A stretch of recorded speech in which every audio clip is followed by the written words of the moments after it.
hello, little video in English, like we say it here in France, about actually what I'm many times talking with people. It's that they know a lot of politicians and they think they are informed, but actually they know nothing. Okay, it's that when people talk about the energy crisis and they have not any clue about electrotechnics. Okay, mostly they don't have any clue in physics also. So I just wanted to show you that actually you have these these funny mushrooms that actually are Tesla coils. Okay, and it's not that easy to replicate because it's high voltage, and high voltage actually is very dangerous. I mean, if you touch it at the wrong place, your heart just stops beating and you're deaf. So be very careful if you want to try this out. So you have all the circuits planned from Akula.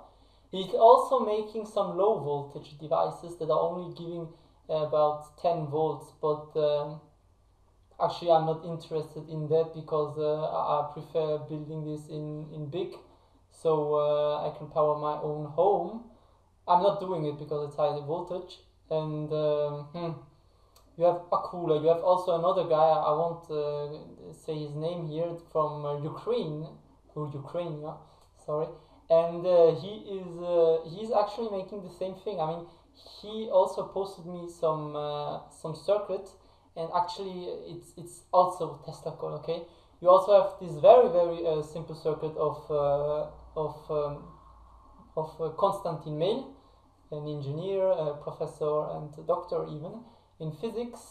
And he's also telling that he worked with a student, and they found out that actually when they use two Tesla coils, so you have here the emitter and here the receiver, actually you will have more power at the receiver and even higher voltage. What completely is I mean, from an electrotechnical point of view, he uses the same amount of windings at the two coils, and actually he's having he should have the same voltage, but he's having more voltage here. Okay, and he's talking about neutrino power, means that the power is coming from the neutrinos. We also know from the beta decay, the positive and the negative one.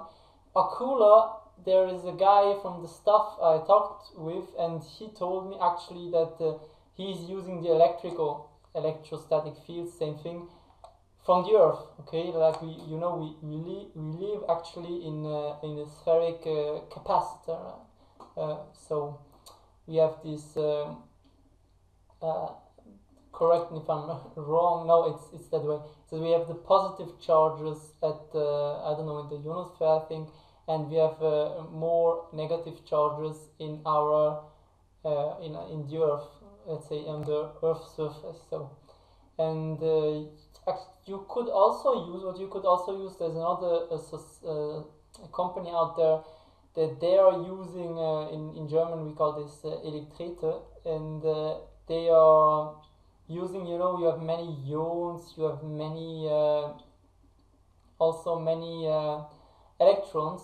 So actually you have neutrally charged atoms, and then I don't know whether there is some arrangement that is coming into the Earth atmosphere, and is putting an electron apart from these atoms, so that one is charged positively and the electron of course is charged negatively.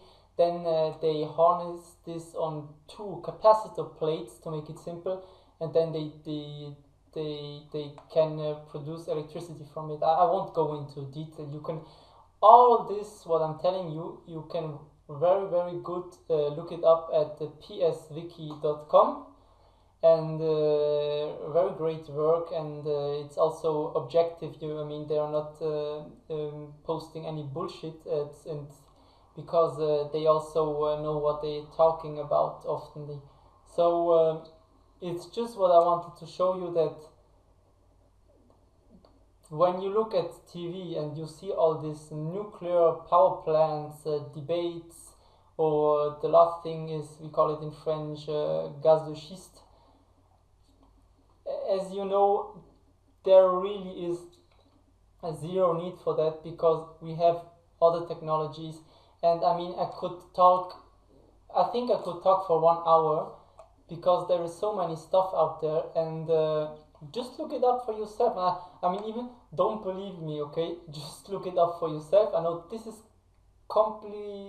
not easy to replicate, maybe the little devices, but if there is an electronic freak, let's say it that way, not negatively, he can rebuild it for himself, and maybe he will also post, like many others, his video on YouTube, and so we get the word out, like we used to say in English, I think.